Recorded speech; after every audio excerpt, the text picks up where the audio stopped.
Merci, ma chère collègue. Et la parole est à Madame Sarah El Haïry pour le mouvement démocrate et apparenté.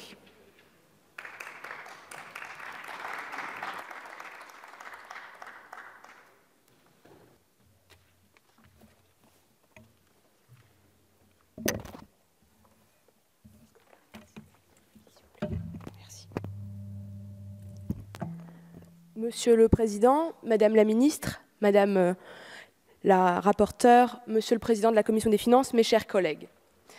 À l'heure de l'hyperconnexion, de la loi sur la protection des données personnelles et face à l'intelligence artificielle ou même à la cybermalveillance très réelle, à travers ce texte de ratification de l'ordonnance transposant la directive européenne concernant les services de paiement dans le marché intérieur, l'Europe est protectrice et la France l'est aussi, tout en donnant de la liberté.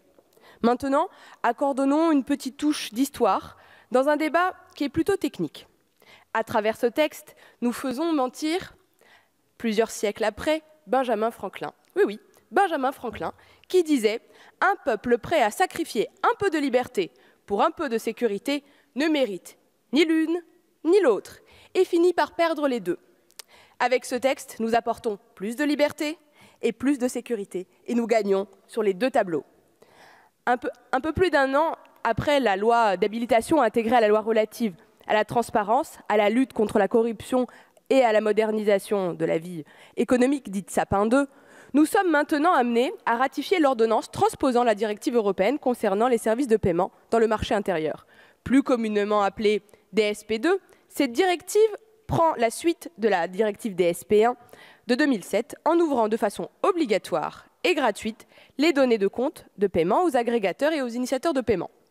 Elle permet ainsi d'aller vers une harmonisation des interprétations et l'application de cette législation dans les États membres, d'étendre le champ d'application de la DSP1 et ainsi combler les lacunes en termes de normalisation et d'interopérabilité. Et surtout, j'insiste, à veiller à ce que les nouveaux types de services de paiement soient couverts dans le cadre réglementaire.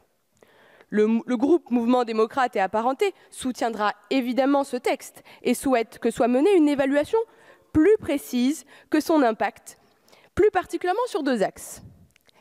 Le premier axe, c'est sur les questions de sécurité des réseaux et sur les systèmes d'accès aux comptes afin que la France reste parmi les pays les plus sûrs dans le domaine de la cyber. Et enfin, de prendre en compte les évolutions rapides en matière de cybersécurité, les données bancaires étant extrêmement sensibles. Mes chers collègues, sur ce premier point, soyons et restons très attentifs et unis, car n'oublions jamais que ce texte a pour objectif d'assurer la protection des consommateurs qui, par ces nouveaux modes de consommation, peuvent se retrouver très vulnérables. La deuxième question porte sur les impacts financiers de ce nouveau cadre. Impact financier du régime de responsabilité qui fait porter aux banques le coût de la réparation, notamment en cas de fraude.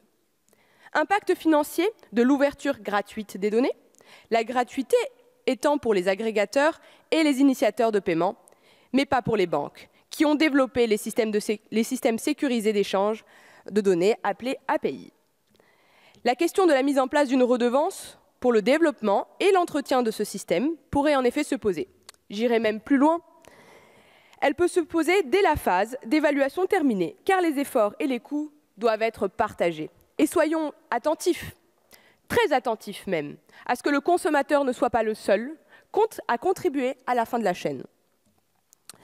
Les conclusions de ces évaluations, sans pour autant être tentées par la surtransposition, particulièrement avouée, les conclusions de ces évaluations pourront alors nourrir, peut-être, en tout cas nous l'espérons, un débat sur une extension potentielle de cette ouverture au compte d'épargne qui pourrait être abordée par nos collègues Barrot et Bourlanges. Pour conclure, je vais faire un zoom parce qu'il y a un amendement en particulier qui va toucher le quotidien de nos centres-bourgs et nos centres-villes. C'est l'ouverture, en tout cas l'encouragement du fonctionnement du cashback. Effectivement, Madame la rapporteure, vous avez souligné une réalité sur nos territoires.